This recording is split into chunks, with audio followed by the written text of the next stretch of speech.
नमस्कार दोस्तों, हमारे चैनल पे आपका स्वागत है। तो आज हम टीपीए के सेक्शन 44 के बारे में बात करते हैं। 43 तक की सेक्शंस हमने सारी कंप्लीट कर ली हैं। यदि आपने वो नहीं देखी हैं तो आप प्लेलिस्ट में जाकर वह देख सकते हैं। तो आइए स्टार्ट करते हैं। 44 क्या कहता है। 44 में बताया गया एक सहस्वामी द्वारा अंतरण।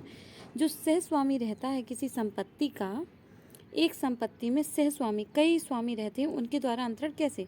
तो जहाँ की स्थावर संपत्ति के दो या अधिक सहस्वामियों में से, जहाँ की स्थावर संपत्ति में पहली बात यह है, स्थावर संपत्ति के दो या अधिक सहस्वामियों में से एक जो ऐसा करने के लिए वैध रूप से सक्षम है, उनमें से एक जो व्यक्ति है जो वैध रूप से सक्षम भी है, ऐसी संपत्ति में अपना हित अंश या कोई हित अंतरित करता है।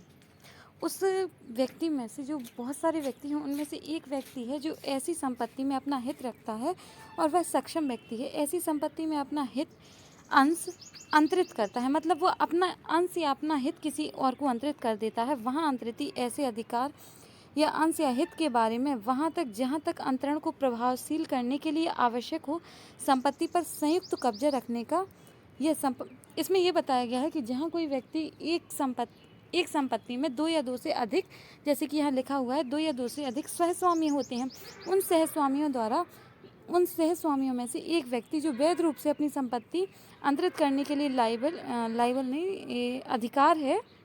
अधिकार रखता है, वो व्यक्ति क्या करता है, वह अपनी संपत्ति या अंश का हित के बारे में अंतरण कर देता है। तो जिस व्यक्ति को वो अंतरित करता है, तो यहाँ बताया गया है कि अंतरित के अधिकार क्या होंगे। तो अंतरित अंश या हित के बारे में और वहाँ तक जहाँ तक अंतरण को प्रभावशील करने के लिए आवश्यक हो।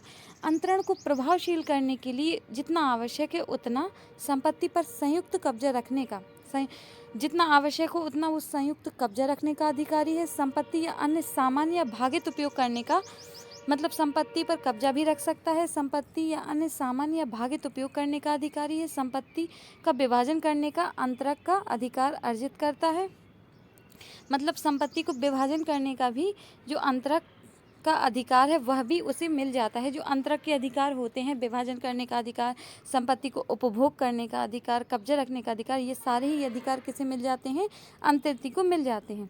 जो ऐसे अंतरिती अंश या हित पर अंतरण की तारीख को प्रभाव डालने वाली शर्तों और दायित्वों के अधीन है। मतलब जब वह संपत्ति को अंतरण किया गया था, उस तारीख को जब अंतरण किया था तो उसमें कोई शर्त या दायित्व बताए गए थे कि यदि कोई ये संपत्ति तुम रखते हो तो इससे तुम्हें किसी का, जैसे उन्होंने कह दिया, भरण पोषण करना होगा, या इस संपत्ति में से कुछ ऐसे दायित्व वगैरह भी हैं। तो उन शर्तों के अधीन वो एक्सेप्ट करते हुए दूसरा व्यक्ति अंतरण को स्वीकार करता है, तो वह जो अंतरण होता है तो शर्तों के अधीन होगा और दायित्वों के अधीन। इसमें एक और बात देखते हैं। इसमें बताया गया है, जहाँ की किसी अविभक्त कुटुंब के निवास गृह के किसी अंश का अंतरिती उस कुटुंब का सदस्य नहीं है। इसमें दो बातें निकल कर आती हैं। जहाँ की किसी अविभक्त, जो विभक्त नहीं है, कुटुंब के निवास गृह, मतलब जो कुटुंब होता है, कुटुंब मतलब जिसमें फैमिली रहती है, बहुत सारे भाई बहन, मम्मी पापा, चाचा चाची, बहुत सारे रहते हैं जैसे। तो कुटुंब के निवास गृह में, कोई कुटुंब का निवास गृह है, उसमें अंश का अंतरिती उस कुटुंब का सदस्य नहीं है। मतलब जिसको जो अंतरिती है, जिसे वह संपत्ति ट्रांसफ़र की गई है, वह उस कुटुंब का सदस्य नहीं है। तो क्या होगा, यदि अविभक्त विभाजित नहीं है, कुटुंब के निवास गृह का अंश का अंतरण किया गया है, वहाँ इस धारा की और की कोई बात उसे गृह पर संयुक्त कब्जा रखने का कोई दूसरा सामान्य या भागित उपयोग करने का हकदार करने वाली नहीं समझी जाएगी। मतलब यदि वह उस कुटुंब का सदस्य है तो उसे सारी ही चीज़ें भागित उपयोग करने का अधिकार होगा और अधिकार अर्जित करता है। कब्जे का अधिकार रखता है और विभाजन का अधिकार भी रखता है।